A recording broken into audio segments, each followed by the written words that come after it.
The EP Podcast. Heard everywhere podcasts can be found, and always at theeppodcast.com.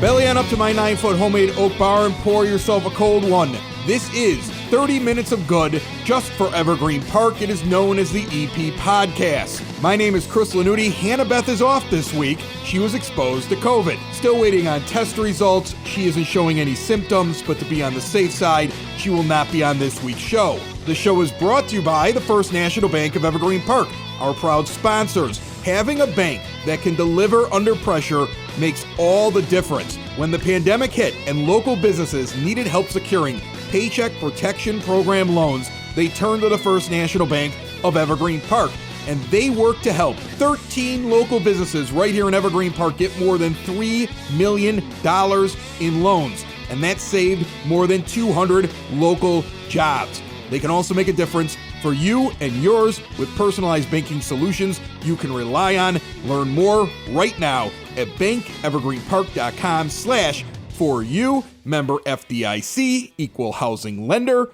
They are our proud sponsors over at the corner of 95th and Pulaski in that iconic building. Stop in and say hi. Great people over there. Plus, the EP Podcast car magnet is over there when we do giveaways and look for cars with the magnets. That's how you get them. Go through the drive-thru or go inside and ask for one. They're free. John Brand from Open Outcry invited me to his bar this week. I'm going to play that audio for you. I tasted a very spicy beer. I also learned that he has very interesting eating habits. But our fill-in co-host this week, joining me at the 9-foot homemade oak bar, is Mark Marzullo. He is a village trustee. He is not running for anything, but he always stops by and gives us the latest in what's going on in Evergreen Park. We get some inside dope from him, so we're going to do that this week. Mark, how are you? Well, Chris, thanks for having me on. It's always a pleasure to be at the 9-foot homemade, 9-foot bar, right? 9-foot homemade oak bar. I got the ruler out. The 9-foot homemade oak bar, and, it's just great to be here with you. It's 9 feet this way, and then it actually has another 2 feet the other way on the L. So Hold on one second. It's a solid one. Hold on.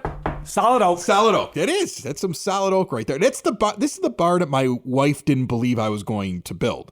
So we bought this house 15 years ago on 99th Street. And I told her, I said, I want to build a bar in this basement. And she laughed. And I was like, all right. But we had a bar when I was a kid growing up, and my grandparents had a bar, and every family house that I ever grew up in had a bar in the basement. I want a bar. She's like, yeah, if you want to build a bar, honey, build a bar. She'd never seen me do anything. So then what happened was her mother, because my wife's from West Virginia, moves from West Virginia, and she wants to be closer to her grandchildren. And she was supposed to stay for a week. She stayed for a year in my basement. And by the time she left, her 2 cats and her dog had destroyed the entire thing. So now I get to gut the entire finished side of the basement. And in the process, I go, and I'm building this bar. And she still didn't believe me. But at that point, it was revenge for having to live with my mother-in-law. So I was determined to build this thing. And it's still standing. It hasn't fallen down yet, so I'm pretty proud of it. We've got more than a bar here. This is a whole man cave motif down here, pal. I mean, come on, the bar is only part of the equation. I see a big TV. I see sports paraphernalia over the wall. There's all kinds of stuff and in I here. See Dean Martin over in the corner there. Some of the Rat Pack. So I'm at home. Right. I mean, this is the homage to me. Like, people don't understand this. Like, it's a family bar, but it's really like, I mean, I've got this snowboard that's over the bar. I don't think I've ever talked about it. And if you ever see a picture of the bar, I have this snowboard over the bar, and it's a Coors Light snowboard. And I don't think I've ever told this story on the air. It's this big, right, Mark? I got a big giant snowboard that's racked over the bar. And it's like, wow, that looks like a really neat thing you'd have over a bar. It's a Coors Light torpedo that's like going along, and it's an actual snowboard. So I'm doing radio in Reno, Nevada, and I actually was only there for about 5 months. The home office in Los Angeles decides they're going to change the radio station in Reno, Nevada. And this would be the equivalent if you look on a map of, like, if there was a home office in Tallahassee changing a radio station in Indianapolis. Like, that's a big distance. They're going to change the station now to focus on women that are 45 and older. And I'm a 25-year-old rock morning DJ. So I'm fired. Okay. That's going to be a tough one to fill. They pull me in on a Friday morning after the show. They go, "You're fired." I go, "I have a 2-year guaranteed deal. I don't care. Just send me my check every month." The guy who signed the 2-year guaranteed deal, he got fired an hour later because he shouldn't have done that. Okay. So, but anyway, I got my money. I'm gone. I'm sitting in a bar. My wife finds me. I'm listening to Frank Sinatra My Way. All right. Drinking in some Irish pub. And she drags me out. She goes, "I got to get food in you." Brings me to a bar.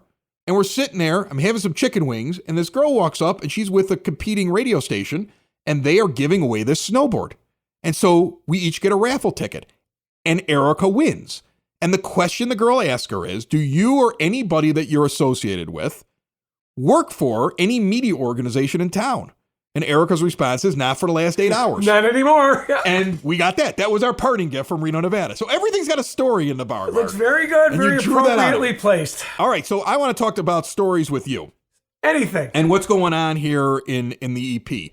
So first of all, things are opening up, and I think that's incredible. And I think the first thing I got to ask you is, how proud, and I don't want you to boast too much, but how proud are you about how the Evergreen Park response to the pandemic seems to have been the right response? You shut down when you needed to.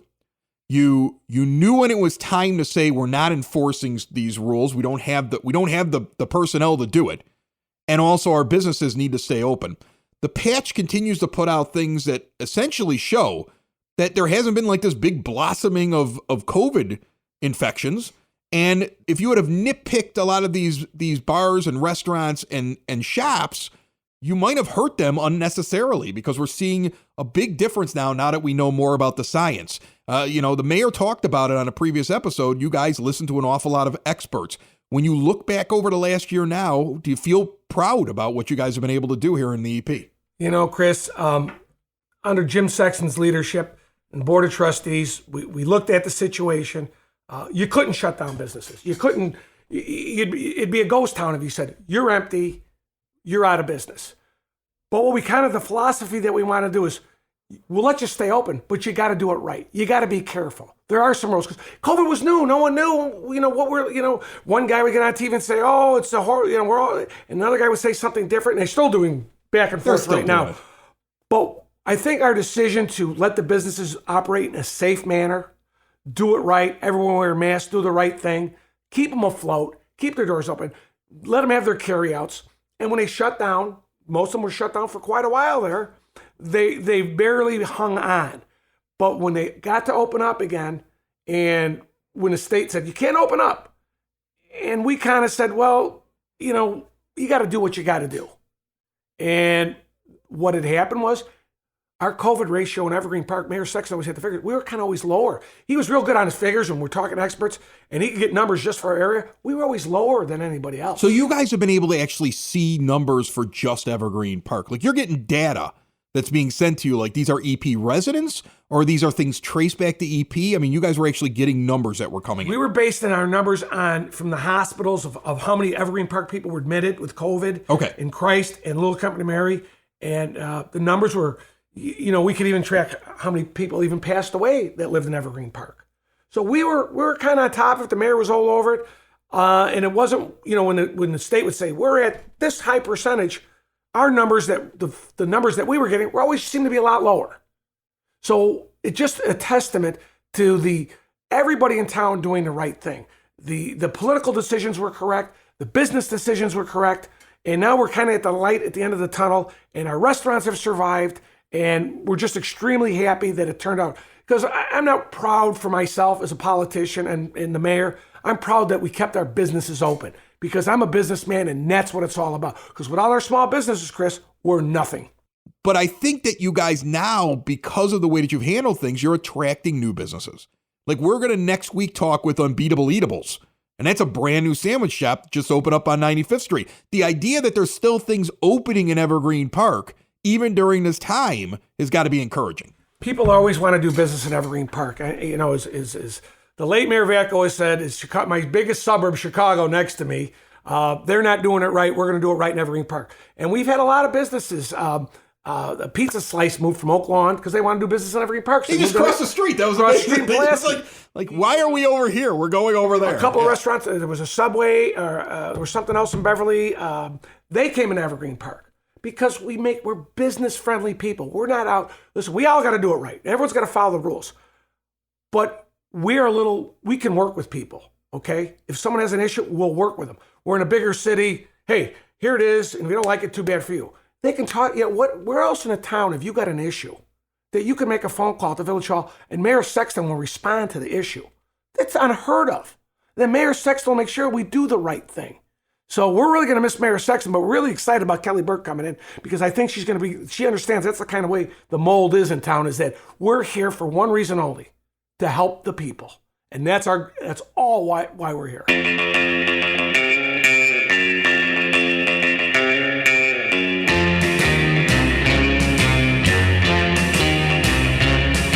It is now time for your EP podcast, Word on the Street, brought to you by Mike Thauer at Country Financial Insurance. I do my home, I do my auto, I do all my insurance with Mike. Located right here in Evergreen Park, 3923 West 95th Street, 708-425-1559. Give him a call today. What a beautiful Easter it was. And guess what? The weather continuing this week in Evergreen Park. We're going to be in the high 70s and touch 80, likely on Wednesday, possibly on Tuesday, and then some rain. It's going to go back down to the 60s, and it might even be in the 50s on Saturday. But we're getting there. Like, spring is breaking through. Hopefully it doesn't rain on Thursday, though. I got tickets for opening day at the White Sox. And on Saturday, one of our other podcasts, Sox in the Basement, live at Cork and Carry at the park. If you're going to be down at the ballpark on Saturday, come visit me. Village elections are on Tuesday. Go to your local polling place. But if you need any help, the county runs these elections. Go to cookcountyclerkil.gov and find out the answers. The Evergreen Park Recreation Department has Spring 2021 youth and adult sports available right now. Go direct to 3450 West 97th Street and sign up. You can reach them by phone at 708-229-3373. That's your EP podcast, Word on the Street, found everywhere podcasts can be found and always at theeppodcast.com. This is Kelly Burke. I'm running for mayor of Evergreen Park on the Good Government United Homeowners slate, along with Clerk Kathy Aparo and trustees Norm Anderson, Mark Phelan, and Carol Kyle. We are all longtime village residents, and we've been bringing you honest, efficient, and experienced government for 20 plus years. Honest, efficient, and experienced government, the kind Evergreen Park residents want and expect. Evergreen Park has safe streets, vibrant neighborhoods, beautiful parks, and updated facilities. We have thriving commercial development with more to come. Our Good Government team has helped make Evergreen Park a great place to live, work, and raise a family. Let's keep it going. Vote for Kelly Burke and the Good Government United Homeowners team. The election is April 6th, but early voting starts on March 22nd. This ad was paid for by the Good Government United Homeowners Party. Is this a weird election? I feel like more people are paying attention to what's going on because there's an actual mayoral race between two candidates. So it seems like there's far more chatter about it. There's more talk about it. There's more going on, it seems like, on the social media pages. And is there something that you feel that's abnormal about this? Or is this business as usual? You're going to have challengers, you're going to have incumbents, and this is just normal for this time of year. I'm excited that we have competition. I played sports my whole life. I played football in college. I'm excited. I have no problem with competition at all. It's a healthy thing to have competition. As long as it's legitimate and honest competition, I don't have a problem with it at all. And it kind of brings our games up because, we don't have I'll be quite frank. People say, well, no one ever runs against you guys. Maybe we've been doing something good. I don't know. That's possibly why people don't run against us. Now we have competition and they're bringing their ideas to the table. Whenever you run, you have to run on your record as an incumbent. We have a record to run on. We have honest, efficient government. That's our record. If the competition thinks they can run better, efficient government, state your case, bring it to the people, and let the people decide. This is what America's about. So far, I'm trying to grasp what the competition's goals are to find what their thoughts and what they would improve on. I'm struggling with that. I know what our record is. I know what we have. I know what we've done. And I'm quite excited about it. And I think competition's a great thing. What else is happening in the EP? Well, basically been focused on the last year of our financial picture has been the biggest thing right now. Because with COVID, we weren't sure what was going to happen. We heard dire predictions that, there's going to be no income. All the rest, we thought we were going to get slaughtered. So we put ourselves in emergency mode right away when COVID first started, saying, okay, we're going to plan for the worst case scenarios that we're not going to have a lot of money come in, and we were pleasantly surprised that during COVID, through some of the efforts that we made to help businesses prosper, that, our coffers have money in them still. We're doing okay now. We've done well with that. So that was our main focus during the COVID thing, is to make sure the financial picture was secure, because our budget is predicated, number one, we got to have our money because public safety is number one. During COVID, the police chief still came and said, I need X, Y, and Z to be successful. And our philosophy is public safety is number one. So we better make sure we provide these funds. If we had to make cuts in other areas, if the street department came and said, I need some machinery for large capital expenditure, we would look at that and say, oh no, police and fire come first. We need our streets plowed. Maybe we'll have to, get a mechanic and work on that old truck a little bit and starve us over for a year. Our department heads were wonderful during COVID because we did make some huge cuts because we didn't know where we were going to be at. And we said, if the money comes in at the end, we'll get it back to you. We've been able to do some large capital expenditures, keep our police department, new squads, update our fire trucks. Our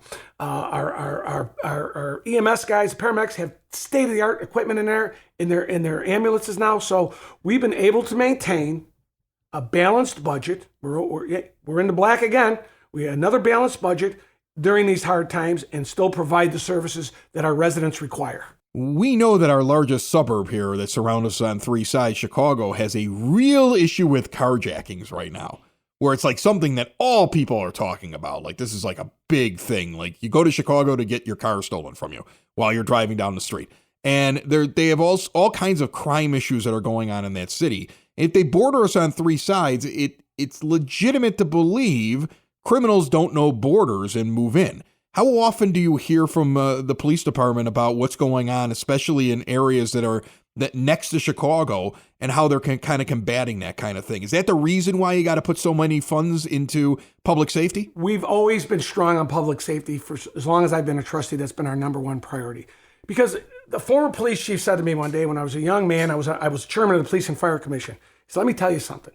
If a citizen does not feel safe in his house, he will leave this town in 2 seconds. This town will become a ghost town. So your number one priority has to be public safety. And if the residents feel safe and secure, they'll stay. And obviously, this was 25 years ago, 30 years ago, this gentleman told me this. And obviously he was correct, because we've really focused on public safety. We have 62 full-time sworn officers in this town. So you ask about carjackings. You know why we don't have carjackings in this town? Because the bad guys know Evergreen Park police don't mess around. It's not like Chicago where they're spread out too thin and they got trouble issues here. At any given time, there's undercover guys, there's TAC guys, there's supervisors on the streets. We make a police presence known to the bad guys that you come in Evergreen Park, you're going to have some trouble. So the bad guys go, maybe we ought to stay out of Evergreen Park because we know we're going to get caught and we're going to get in trouble. So let's talk a little bit about another aspect of public safety. I'm going to tell you a fun story. I'm teaching my 15-year-old daughter, Audrey, how to drive. She's driving down the street and she's made these great improvements, and she's going down the side street. She gets down to your block. And as we're halfway down the block, I go, hey, village trustee lives right here on this block. You're going to get a ticket. He's going to come run out of the house. You're in trouble. Usually I'm a guy yelling at cars. He's yelling at them, slow down! And they look at me like, I don't care who I am or who I am. There's kids in this neighborhood. You better slow down. Right. Do you ever find that you do that every once in a while, though? Because I do it all the time. I get very, I get very upset because, you know me, I'm on 99th Street. So I see I see the late night drive through a stop sign, the people that accelerate down 99th way too fast. Well, first of all, I grew up at 99th Street too. I lived at 99th and Blair, and I grew up. Okay. And I saw. So you know what it's like. It's I'm going to tell you a real quick story. When my dad bought his house, 1953, he's out there with his pitchfork and he's cleaning up the lawn, and his car comes flying by, and my dad, good old Italian boy, starts screaming, slow down, slow down, slow down. The guy, now my dad had a pitchfork in his hand. The guy did a U-bender, came back, fastened it on 98th Street, and gave my dad an obscene sign. He was flying by his house, and my dad took the pitchfork and threw it in his car, and he goes, it's stuck right in the side of his car. And my dad always said, the guy took off, he goes, and he was a young kid, 16 years old or so. He goes, I wonder what he told his dad, how he got those holes in his car. Did the pitchfork stick? Did he drive off with it in the car? Side of the, rear did he lose his pitchfork in this? He said it was a block away before it fell out. Oh my God, it's crazy. But that was how it was in the days. And 99th Street's always been a little more hectic because of the schools and everything. But yeah, we've done the sad part is that you get a lot of people complaining, oh my God, people are blowing stop signs, people are driving bad, people are doing this. So when we put police on there, which we do when we get enough residential complaints, when the stop signs aren't working, we'll put the police out there. Chris, they're always our people. They're always Evergreen Park residents. Yeah. 90% of the time, they're our people. So our people gotta, I've seen the signs go around, slow down. People are, they have the red signs that they've been putting out, drive like your children live here. But it's those people.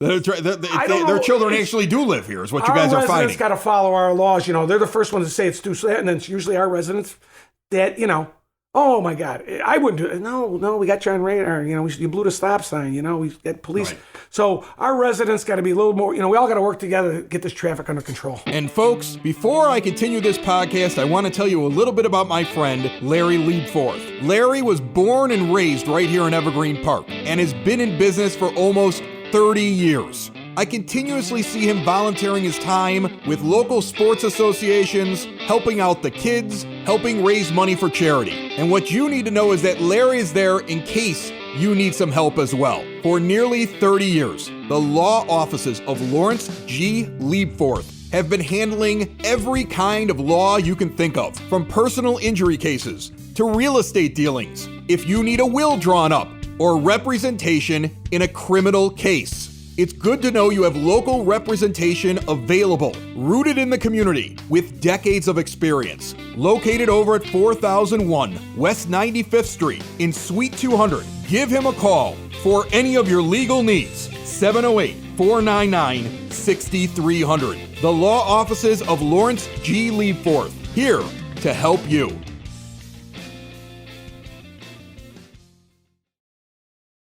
Went out on the road away from my bar and came to John Brand's bar. I'm at Open Outcry on 10900 block of Western. I love this place, but I haven't sat down with you in here with a microphone in a while. So thanks for having us here this time around. Thanks for coming in. It's nice to see you again. Before we start on the beers, I love what you've done with the place. It looks so much less like we're in the middle of a pandemic. I love it.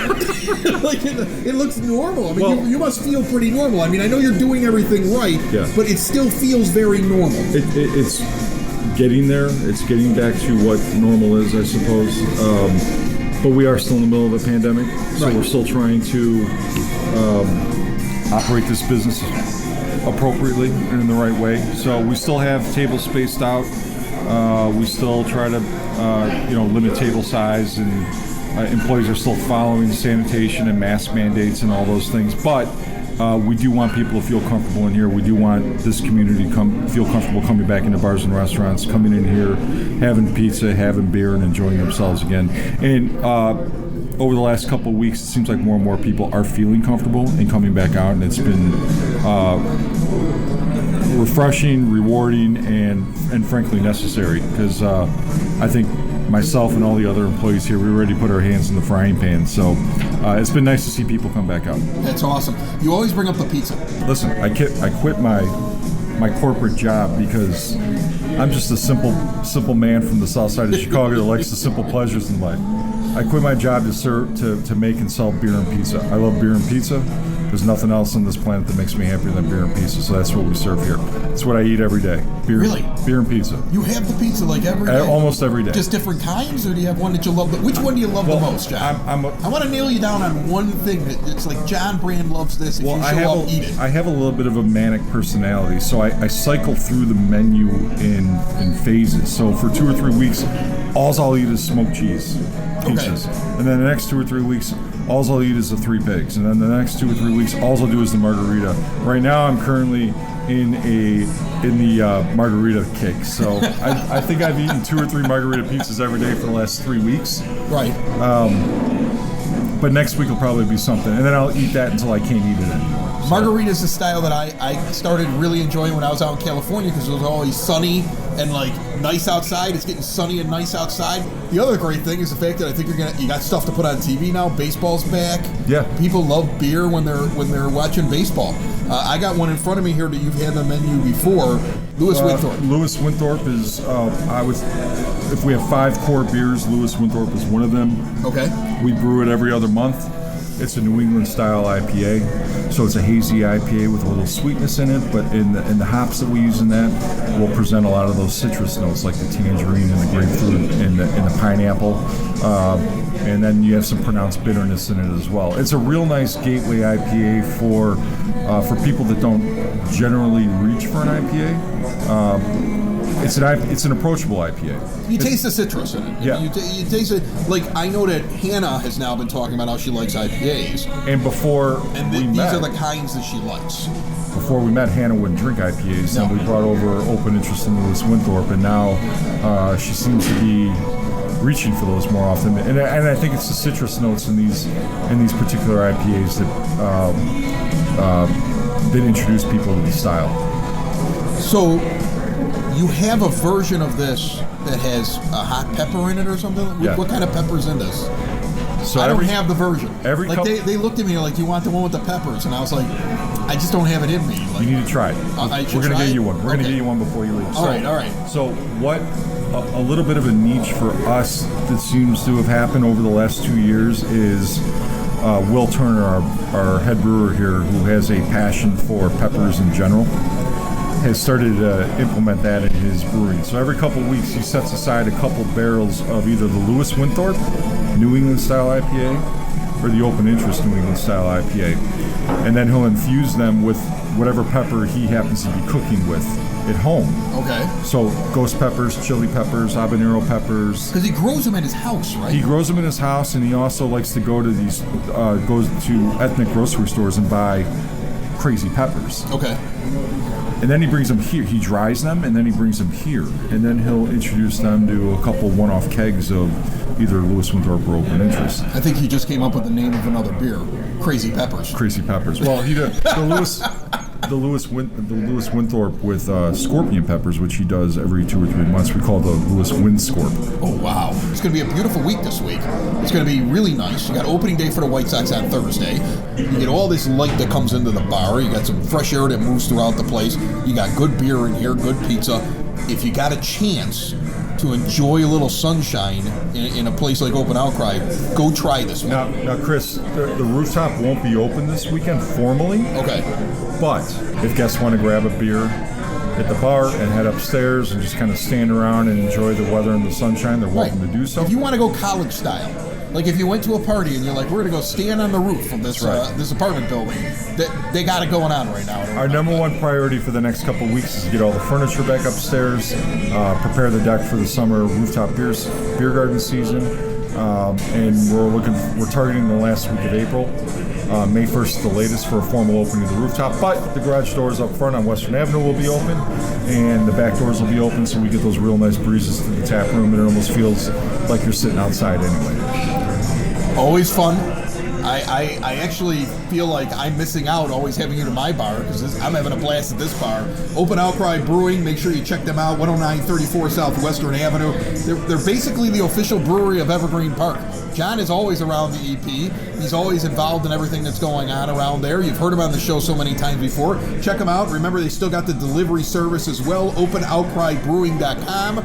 You want to hear an interesting stat? You're going to give me a stat. I'm going to give you an interesting stat. Finish it off with a stat. Interesting stat. About 25 to 33% of all our beer and pizza deliveries are to the Evergreen Park community. Wow. That many going to EP? Almost a third of our deliveries. How do you think they heard about you? Mayor Sexton. It was part of Mayor Sexton. It was all him. Imagine, one day, out of nowhere, you need your car towed. Who are you going to call? You have no idea. Right, because none of us think about that until it actually happens. So I'm going to give you a name, Dreamers Towing and Recovery. Located in Evergreen Park, Illinois, they will tow your vehicle, locally or at a long distance, at a very affordable price. What happens when your car needs a jump start? Dreamers Towing and Recovery. What happens when you're locked out of your car? Dreamers Towing and Recovery. You got a junk car, you don't know how to get rid of it, and you just want to move along and get some cash? They buy your junk cars. Covering the EP and the surrounding south side of Chicago, Dreamers is there when you need them with 24-hour service. Call them 773-410-4549. 773-410-4549. Turn a sudden nightmare into a dream with Dreamers Towing and Recovery. Before I let you go, Mark Marzullo, Village Trustee, give me a prediction. Now, I think most people will listen to this before the election. They'll either listen to this the day that the show comes out on Monday or on Election Day on Tuesday. Give me a prediction. I mean, I'm just curious as you enter into this election. I know you're not involved in it as a candidate, but you're part of a party that's running candidates, and you are you're the campaign manager for Norm Anderson, which I get a kick out of, because my lasting impression of you two guys is you in that American flag button-down shirt walking down the street at the 4th of July parade in 2019, and Norm next to you, and you just ran over and sat at the table and had a big conversation. And the two of you, like you guys, I could make like a buddy cop movie out of the two of you. Right. Like I think you're like Abbott and Costello as you walk down the street. So I thought it was really funny when he told me you were his campaign manager. I'm like, well, that makes perfect sense. Well, we got Mo and Larry. If you want to join us, you can be Curly. So give me a prediction as to how you think this is going to go. Chris, this is what I'll say about the election. I believe that the United Homeowners has been providing honest, efficient, reliable government for many years. And it's up to the people to decide. If the people in Evergreen Park believe that the town is running good, our finances are solid, they like everything they see, 6-7% increase in sales of prices on houses, everybody's houses are going up. It's unbelievable the amount of good things that are happening. People are moving into Evergreen for one reason. They like the town where they came from. I talked to a lot of people that come from Chicago. They don't feel safe. They feel safer in the town. So if the people believe of honest, efficient government is the way to go, we'll win. If people say, hey, I don't think you're doing a good job, we'll lose. But I really think that we've been doing a good job. Personally, I think I give it everything I have. I know all the trustees and the mayor do. And if you do the right thing, the people will keep on reelecting you. It's Mark Marzullo. He's a village trustee. He's a good guy who comes down here and joins us at the EP podcast. And Mark, I appreciate you stopping by anytime. Oh, my pleasure. You know me. I look forward to seeing what happens here this week. And, I'm kind of excited about it. I'm kind of like curious as to how this is all going to go. I'm kind of looking forward to not having somebody on social media get angry about something that's on my show. Like, I'm looking forward to going back to normal. So I'm ready for it, but I appreciate you coming on. Well, Chris, thanks for having me, and it's always a pleasure to be with you. Another show is wrapped up. Another show's in the books. Another show is wrapped up. And then by the looks, it's going to be a good one. And we'll see you next week. And the nudist basement. And the nudist basement. Another show is wrapped up. Another show is wrapped up. Another show is wrapped up. And it's in the books. Another show is wrapped up. Another show is wrapped up. And by the looks, it's gonna be a good one. Nudist basement. Broadcast basement. The nudist basement. The broad basement. Slancha. The EP Podcast. Heard everywhere podcasts can be found. And always at the eppodcast.com. What is this called now again? It's got a pepper in it? That is the Lewis Winthrop with chili peppers. All right. And this is spicy? There's some heat to it. Okay, yes. I'm going to drink it right in front of you just to see whether or not... I'm going to watch you drink it. Seems okay. I mean, it's just... Oh, my God.